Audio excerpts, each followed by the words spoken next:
Hello friends, good morning. നമ്മുടെ relative സീരിയലിലേക്ക് എല്ലാവർക്കും സ്വാഗതം. അങ്ങനെ നവീനും നമ്മുടെ അനിയും കൂടി സംസാരിക്കുക. അപ്പോൾ നന്ദുവിൻ്റെ കാര്യം അറിയാനായിട്ട് ഇങ്ങനെ ആകാംക്ഷാഭരിതനായിട്ടിരിക്കുകയാണ് നവീൻ. നീ എന്തായിടാ, സംസാരിച്ചോ, കുളം ആക്കിയോടാ എന്നൊക്കെ ചോദിക്കുമ്പോൾ കുളം ആയേനെ, ഞാൻ നിന്നെ പോലെ ആവേശം കാണിക്കാത്തത് കൊണ്ട് കുളമായില്ല എന്ന് പറഞ്ഞു. അനുനയത്തിൽ സംസാരിച്ചപ്പോൾ തന്നെ എനിക്ക് കാര്യങ്ങളൊക്കെ പിടികിട്ടിയെന്നും പറഞ്ഞു. അപ്പോൾ എന്താ അവൾ പറഞ്ഞതെന്നൊന്ന് പറയടാ എന്നും പറഞ്ഞുകൊണ്ട് ഇങ്ങനെ ഭയങ്കര ടെൻഷനായിട്ട് നവീൻ ചോദിക്കുമ്പോൾ ഇത്തവണയും ഞാൻ എൻ്റെ ഒരു അഭിപ്രായം പോലെയാണ് അവളോട് ഈ കാര്യം പറഞ്ഞതെന്ന് പറഞ്ഞു നമ്മുടെ അനി. അപ്പോൾ അവൾ എന്നോടൊരു ചോദ്യം, നിനക്കെന്താടാ ഞങ്ങളെ തമ്മിൽ ഒന്നിപ്പിക്കാൻ എത്ര താല്പര്യമെന്ന് എന്ന് മാത്രമല്ല അവൾ വേറൊരു കാര്യം കൂടി എന്നോട് പറഞ്ഞു, നിന്നെ ഒരു ആങ്ങളെയായിട്ട് മാത്രമേ അവൾ കണ്ടിട്ടുള്ളൂ എന്ന്. ഓഫ്, നവീന് ദേഷ്യം വന്നു. എടാ, അത് നേരത്തെ അവൾ പറഞ്ഞ കാര്യം തന്നെയല്ലേടാ. എടാ, ഒരുത്തിനെ ആങ്ങളെയായിട്ട് കണ്ടു കഴിഞ്ഞാൽ പിന്നെ ആ മനസ്സിലോട്ട് പ്രണയം കുത്തി നിറയ്ക്കാൻ പറ്റുമോ എന്ന് അനി നവീനോട് ചോദിക്കുക കേട്ടോ. അത് ഭയങ്കര പ്രയാസമുള്ള കാര്യമാടാ.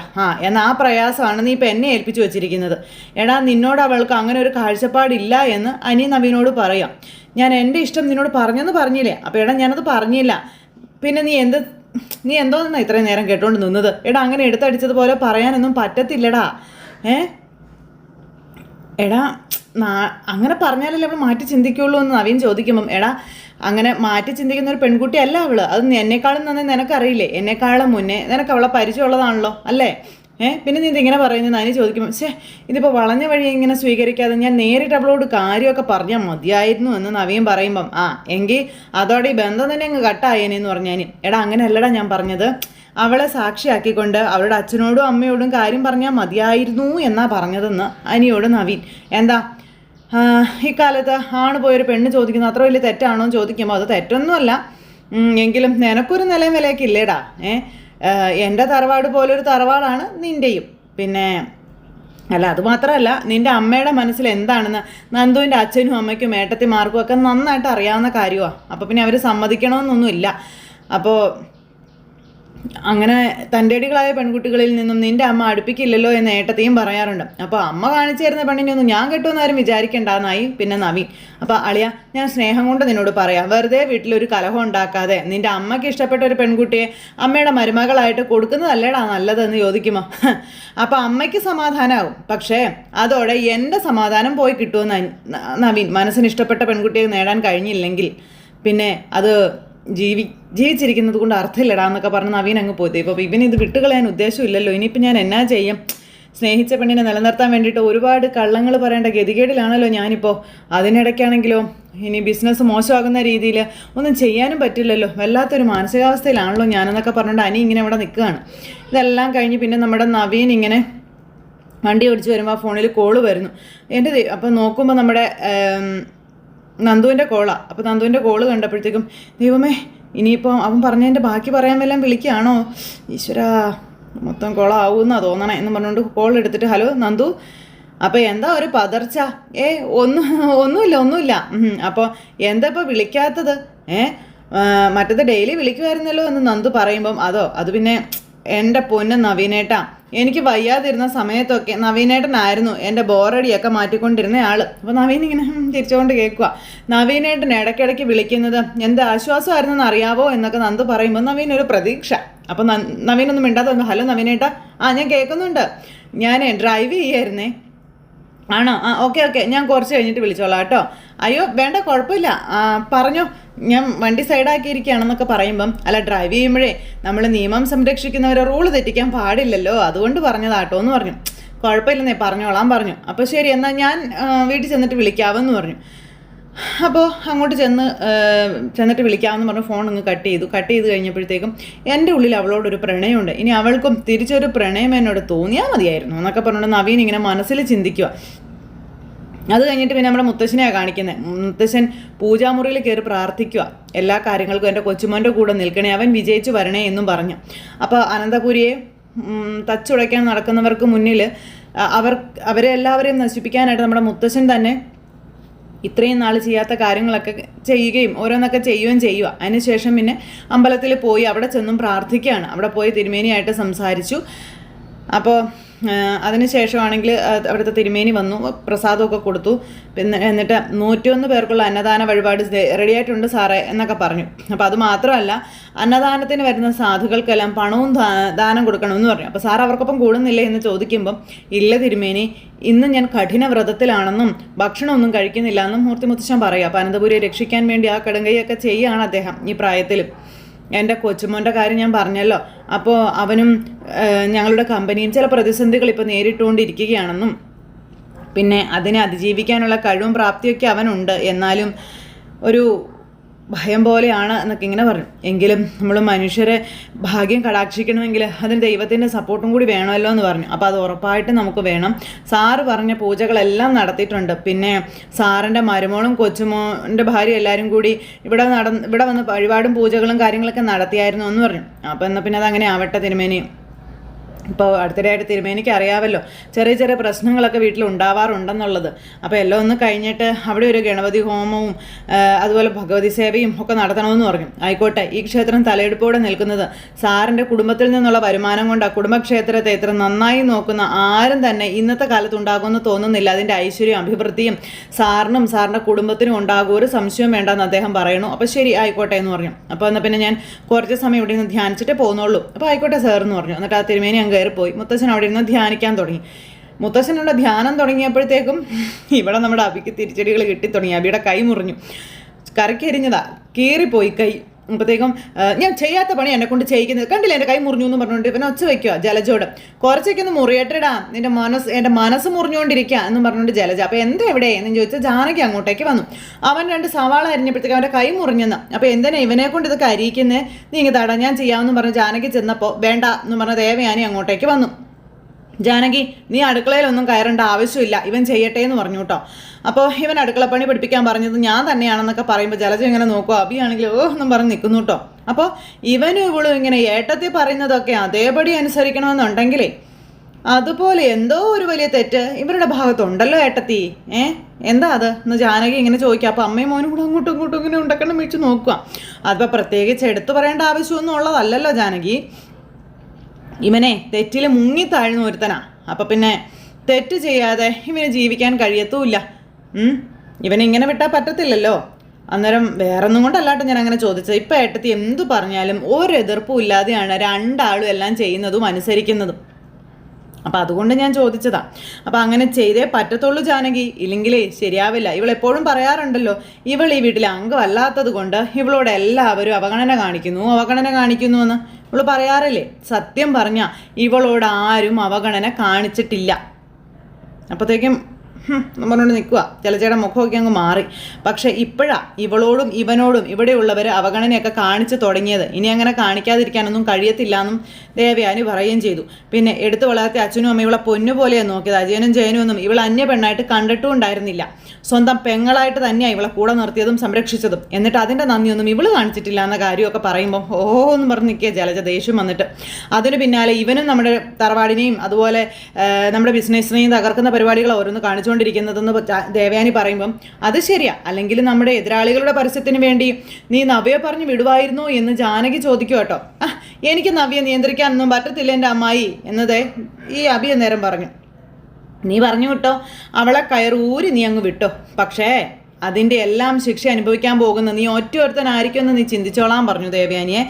ഇവനെ സഹായിക്കാനൊന്നും നിൽക്കേണ്ട, നീ വന്നേ ജാനകി എന്ന് പറഞ്ഞുകൊണ്ട് ജാനകിയും കൂട്ടിക്കൊണ്ട് ദേവയാനി പോവാം. ഇനി ഇവൾ അടുക്കളയിൽ കയറി പാചകം ചെയ്യും, വെച്ച് വിളമ്പുകയും ചെയ്യും. അത് കഴിക്കുന്ന ജോലി മാത്രമേ നമുക്കൊക്കെ ഉള്ളൂ. നീ വന്നേന്ന് പറഞ്ഞുകൊണ്ട് അവർ രണ്ടുപേരും കൂടി അങ്ങ് പോയി ജാനകിയുടെ കയ്യെ പിടിച്ച് വലിച്ച് ദേവയാനി അങ്ങ് കൊണ്ടുപോയി. അപ്പോൾ എന്നാൽ ഇത് വല്ലാത്തൊരു ശിക്ഷയായി പോയല്ലോടാ, അതിൻ്റെ ഒരു തോക്കുണ്ടാവുകൂടാ എന്ന് ജലജ അബിയോട് ചോദിക്കുമ്പോൾ എന്തിനാ അമ്മേ എന്നെ അങ്ങ് വെടിവെച്ച് കൊല്ലടാ, ഇതിലും നല്ലത് അതുതന്നെയാടാന്നൊക്കെ പറഞ്ഞു.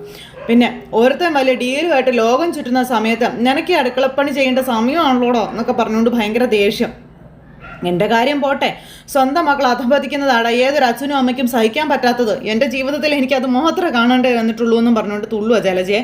അബി നേരത്തേക്കും അമ്മേ അതെ ഇന്ന് ഇവിടെ എല്ലാവരും വ്രതത്തിലാണല്ലേ അമ്മേ, ഒരിക്കലാണെന്നല്ലേ പറഞ്ഞത്. ഞാനൊരു സാധനം വാങ്ങിച്ചു വെച്ചിട്ടുണ്ടമ്മേ. എന്താടാ അത്? അത് പിന്നെ അതെ മുട്ട വാങ്ങിച്ചു വെച്ചിട്ടുണ്ടമ്മേ. ആവിയല്ലൊരിത്തിരി മുട്ട ചേർത്താലും അത് ആരും അറിയാനൊന്നും പോണില്ല, എല്ലാവരും വ്രതം അങ്ങ് മുടങ്ങട്ടെ എന്നും പറഞ്ഞുകൊണ്ട് ഈ അബി ജലജയോട് പറയാം. അപ്പോൾ ദേ ഭക്ഷണത്തിൽ പോലും അമ്മയും മോനും കൂടെ വിഷം ചേർക്കാൻ നോക്കുവാണ്. ആ സമയത്ത് ദേ നീ പറഞ്ഞതെല്ലാം നന്നായി, ഞാനും അത് ആലോചിച്ചുകൊണ്ടിരിക്കുകയായിരുന്നേടാ, ഇവളുമാരുടെ വ്രതം മുറിക്കാൻ എന്താ ഒരു മാർഗമെന്ന്. അത് നമുക്ക് ചെയ്യാം. എന്താ നീ ഇത് നേരത്തെ പറഞ്ഞിരുന്നെങ്കിൽ വേറെ വേറെ കറികളിലൊക്കെ ഇടായിരുന്നല്ലോ. സാമ്പാറിൽ കൊഞ്ചുപൊടി ചേർത്ത നല്ല ടേസ്റ്റാടാ, ആരും അറിയത്തുമില്ല എന്നൊക്കെ പറഞ്ഞപ്പോൾ, ഓ എന്നാൽ പിന്നെ ഞാൻ മാർക്കറ്റിൽ പോയിട്ട് അമ്മയ്ക്ക് ഇത് പറഞ്ഞുകൂടായിരുന്നു എന്ന് ചോദിച്ചു. എന്നോട് പറഞ്ഞിട്ടാണോടാ നീ പോയതെന്ന് അമ്മ മോനോട്. അപ്പോഴേക്കും മോൻ എന്നിട്ട് ഏറ്റുപോയി ആരെങ്കിലും വരുന്നുണ്ടോ എന്ന് നോക്കും. എന്നിട്ട് വെച്ചിരിക്കുന്ന സാധനമൊക്കെ എടുത്തു. എന്നിട്ട് മുട്ട കൊണ്ട് അമ്മയുടെ കൊടുക്കും. ആരും കാണാതെ ചെയ്യണമേ, ആരെങ്കിലും കണ്ടാൽ ഇത് വലിയ വിഷയമാകുമെന്നൊക്കെ പറഞ്ഞു. അങ്ങനെ അതും പറഞ്ഞ് മോനോടെ ഇരിക്കുന്നു. അമ്മയാണെങ്കിൽ മുട്ടയെടുത്ത് കൈ പിടിച്ചുകൊണ്ടിരിക്കുക ഇത് കറിക്കകത്ത് ചേർക്കാൻ വേണ്ടിയിട്ട്. ഈ സമയത്ത് പിന്നെ മുത്തശ്ശൻ അവിടെ വിഷമിച്ചിരിക്കുമ്പോൾ മുത്തശ്ശൻ്റെ അടുത്തേക്ക് ചെല്ലുക കേട്ടോ. അതെ, എന്തെങ്കിലും കഴിക്കാൻ വന്നേ എന്നും പറഞ്ഞുകൊണ്ട് മുത്തശ്ശി. അന്നേരം ഞാൻ അമ്പലത്തിൽ നിന്ന് സദ്യ കഴിച്ചായിരുന്നു വസുന്ധര എന്ന് പറഞ്ഞു. അങ്ങനെ ഞാനില്ലാതെ സദ്യയൊന്നും കഴിക്കാറില്ലാത്ത ആളാണല്ലോ എന്നിങ്ങനെ മുത്തശ്ശി ചോദിക്കുമ്പോൾ, അത് പിന്നെ അമ്പലത്തിൽ അന്നദാന വഴിപാട് നടത്തിയപ്പോൾ ഞാനും കൂടെ പോയിരുന്ന് കഴിച്ചതാ. അപ്പം ഞാനും കഴിച്ചിട്ട് പോയാൽ മതി എന്ന് തിരുമേനി പറഞ്ഞു. പിന്നെ അദ്ദേഹം വഴിപാടിൻ്റെ പായസം ഇതൊക്കെ തന്നായിരുന്നു എന്ന് പറഞ്ഞു. ഇന്നലെ രാത്രിയിൽ ഇദ്ദേഹം ഒട്ടും ഉറങ്ങിയിട്ടില്ല കേട്ടോ എന്ന് മുത്തശ്ശി.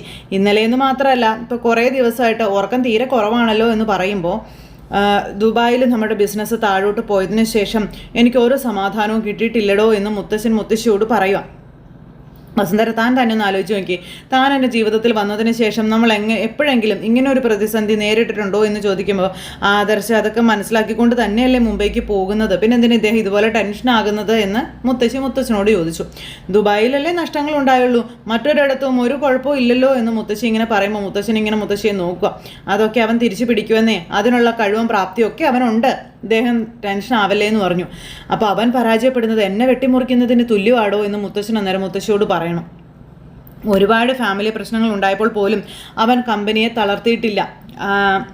അപ്പോൾ അനാമികയും അനിയും തമ്മിൽ അകൽച്ചയുണ്ടായ സമയത്ത് പോലും, അവൻ്റെ അമ്മ മരണമായി മല്ലിട്ടപ്പോൾ പോലും അവൻ നന്നായി തന്നെ പിടിച്ചു നിന്നാണ് കമ്പനി കൊണ്ടുപോയത്. ഇവിടെ ഇപ്പോൾ അവൻ്റെ വിജയത്തിന് വേണ്ടുന്നതെല്ലാം ഇദ്ദേഹം മുംബൈയിൽ ചെയ്തിട്ടുണ്ടല്ലോ എന്നിങ്ങനെ പറയുമ്പം, ഉണ്ട്, എങ്കിലും എന്തോ എന്നെ ഒന്ന് അലട്ടുന്നുണ്ടോ, പിന്നെ വല്ലാത്തൊരു ഭാരം മനസ്സിനകത്ത് ഇങ്ങനെ തിങ്ങി നിൽക്കുന്നതായിട്ട് എനിക്ക് ഫീൽ ചെയ്യാമെന്ന് പറയുമ്പം, ആഹാരം കഴിച്ചോ എന്ന് പറയുന്നത് സത്യം തന്നെയല്ലേ എന്ന് മുത്തശ്ശി ചോദിച്ചു. അപ്പോൾ അതേന്ന് പറഞ്ഞു. അപ്പോൾ താൻ പോയി എന്തെങ്കിലും കഴിക്കുക ചെല്ല് എന്ന് പറഞ്ഞ മുത്തശ്ശിയെ പറഞ്ഞു വിടുന്നിട്ട് മുത്തശ്ശൻ അവിടെ വിഷമിച്ചിരിക്കുന്നു. ഈ സമയത്ത് അവിടെ ദേവയാനിയും നയനയും ഫുഡ് കഴിക്കാനായിട്ട് വന്നിരിക്കുന്നു. അപ്പോൾ അഭിയും ജാനകിയും ജലജയും കൂടി ഫുഡുമായിട്ട് അങ്ങോട്ടേക്ക് വരുക. രണ്ടുപേര് ഫുഡൊക്കെ ആയിട്ട് ഇവരുടെ മുന്നിലേക്ക് വന്നു കഴിഞ്ഞപ്പോഴത്തേക്കും, എല്ലാം നീ ഒന്ന് ടേസ്റ്റ് ചെയ്യാൻ പറഞ്ഞു ജലജയോട്. അത്രയ്ക്ക് എന്നെ അങ്ങോട്ട് വിശ്വാസം ഇല്ലാണ്ടായോ ഏട്ടത്തി എന്ന് ജലജ ചോദിക്കുമ്പം, ആയോ എന്ന് ചോദിക്കേണ്ട, വിശ്വാസം ഇല്ല എന്ന് ദേവയാനി പറയാം. അപ്പോൾ ഇവർ രണ്ടുപേരും ഇങ്ങനെ നോക്കുക കേട്ടോ.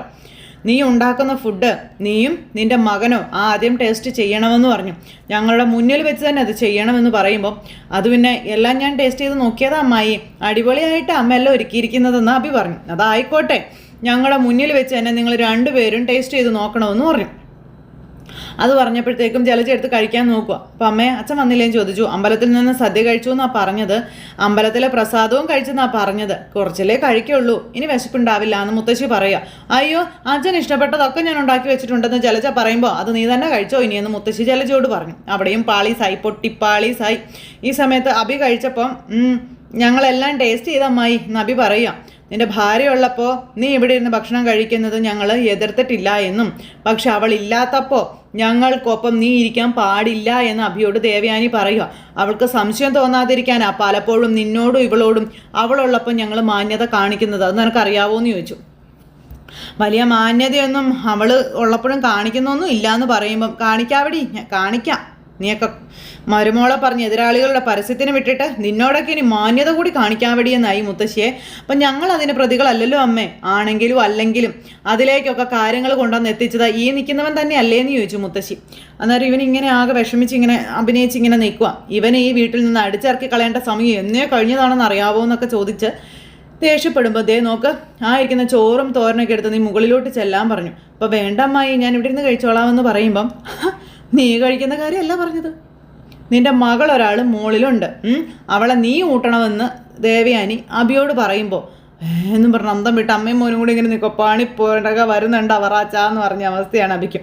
ഏതു നേരം ഞാനും എൻ്റെ മോളുമാണ് നിൻ്റെ മോളെ ഊട്ടുന്നത്, ഞങ്ങൾക്കതൊരു ഭാരമൊന്നും അല്ല, എങ്കിലും നീയല്ലേ കുഞ്ഞിൻ്റെ അച്ഛൻ, കുഞ്ഞിനതറിയില്ലെങ്കിലും നിനക്കറിയാമല്ലോ. അപ്പോൾ ആ കുഞ്ഞിനോട് ഇടയ്ക്കിടയ്ക്കെങ്കിലും സ്വന്തം അച്ഛൻ സ്നേഹം കാണിക്കണം. മോളെ സ്കൂളിൽ കൊണ്ടുപോയി വിടുകയും തിരിച്ചു കൊണ്ടുവരികയൊക്കെ ചെയ്യണമെന്ന് പറഞ്ഞിട്ട് അതൊന്നും കേട്ടതായിട്ട് പോലും അവൻ ഭാവിക്കുന്നില്ല എന്ന് നയന അന്നേരം പറഞ്ഞു. നവ്യ സംശയിക്കുന്നത് കൊണ്ടാണ് ഞാൻ അങ്ങനൊന്നും ചെയ്യാത്തത് എന്ന് നവ്യ എന്നിട്ട് പറയുമ്പോൾ, എത്ര നാൾ ഈ കള്ളക്കളിയായിട്ട് നീ മുന്നോട്ട് പോകുകടാ? എത്ര നാൾ നിന്നെ കൊണ്ട് ഇതിന് പറ്റും? അപ്പം തെളിവുകൾ നശിപ്പിക്കാൻ വേണ്ടിയിട്ടാ ചന്തുമോളുടെ അമ്മയെ കൊല്ലാൻ നോക്കിയവനാണിവൻ. ഇവനെ വെറുതെ വിടാൻ പറ്റുമോ? നാളെ സ്വന്തം മോളെയും അങ്ങനെ ചെയ്തെന്നൊക്കെ വരുമെന്ന കാര്യവും നയനി അന്നേരം അവിടെ ഇരുന്ന് പറഞ്ഞു. അത് കേട്ടപ്പം ചെയ്തെന്ന് വരുമെന്നല്ല, അവനത് ചെയ്യുമെന്ന കാര്യം ദേവയാനി അപ്പം പറയാം. അതിനൊക്കെയുള്ള മനസ്സേ ഇവന് വേണ്ടുവോളം ഉണ്ട്. കഴുകൻ്റെ മനസ്സാണ് ഇവന്. ജലജയ്ക്കൊന്നും പിടിക്കുന്നില്ല. ജലജ ഇങ്ങനെ നോക്കി നിൽക്കുക. ഓർമ്മയായപ്പോൾ മുതൽ നിനക്ക് നിന്റെ മുത്തച്ഛനെ അറിയാവുന്നതാണല്ലോ. നിന്നെ വെട്ടി കണ്ടിച്ചിട്ട് അദ്ദേഹം കുഴി വെട്ടി മൂടിയേനെ. പിന്നെ വീടിൻ്റെ താളം തെറ്റാതിരിക്കാൻ വേണ്ടിയിട്ടാണ് അങ്ങനെയൊന്നും ചെയ്യാത്തതെന്ന കാര്യവും മുത്തശ്ശി പറയുന്നതൊക്കെ കേട്ട് അഭി പേടിച്ച് നിൽക്കുക. നോക്കി നിൽക്കാതെ കൂടെ കൊടുക്കടാ എന്ന് പറഞ്ഞുകൊണ്ട് ദേവയാനി എന്നിട്ട് ഇവനെ പറഞ്ഞും വിട്ടു. അവൻ എന്തായാലും ദേവയാനി ഫുഡ് കഴിക്കാൻ തുടങ്ങിയപ്പോൾ കഴിക്കാതിരുന്നപ്പോൾ അമ്മയോട് ഫുഡ് കഴിക്കാൻ പറഞ്ഞു നമ്മുടെ നയന. അപ്പോൾ ആദർശ് മുംബൈയിലെത്തി. ആ ഡീൽ ഉറപ്പിച്ചതിന് ശേഷമേ ഞാൻ ഫുഡ് കഴിക്കുമെന്ന് ദേവയാനി പറഞ്ഞു. അപ്പോൾ മോള് നിരാഹാരമാണോ എന്ന് മുത്തശ്ശി ചോദിച്ചു നയനയോട്. എനിക്കും ഫ്രൂട്ട്സ് മാത്രം മതിയെന്ന് ഞാൻ അമ്മയോട് പറഞ്ഞതാ, പക്ഷെ അമ്മ സമ്മതിക്കുന്നില്ല എന്ന് നയന പറയുമ്പം, വ്രതമൊക്കെ എടുക്കുന്നത് നല്ലതാ, പക്ഷെ ആഹാരം അകത്തോട്ട് ചെല്ലാതിരുന്നാലേ അത് മോളെ അല്ല ബാധിക്കുക, അറിയാലോ നിനക്ക്. അപ്പോൾ അറിയാം മുത്തശ്ശി, അതുകൊണ്ട് ഞാൻ കഴിച്ചോളാമെന്ന് നയന പറഞ്ഞു. അതെ, എന്നാൽ പിന്നെ ഞാൻ മോൾക്ക് ചോറ് കൊടുത്തിട്ട് വരാവേ എന്നും പറഞ്ഞാൽ അഭി നിൽക്കുമ്പം ആ കൊച്ചിനോട് ദേഷ്യപ്പെടുകയൊന്നും ചെയ്തേക്കരുത്, സ്നേഹത്തോടെ ചോറ് കൊടുത്തേക്കണം കേട്ടോ.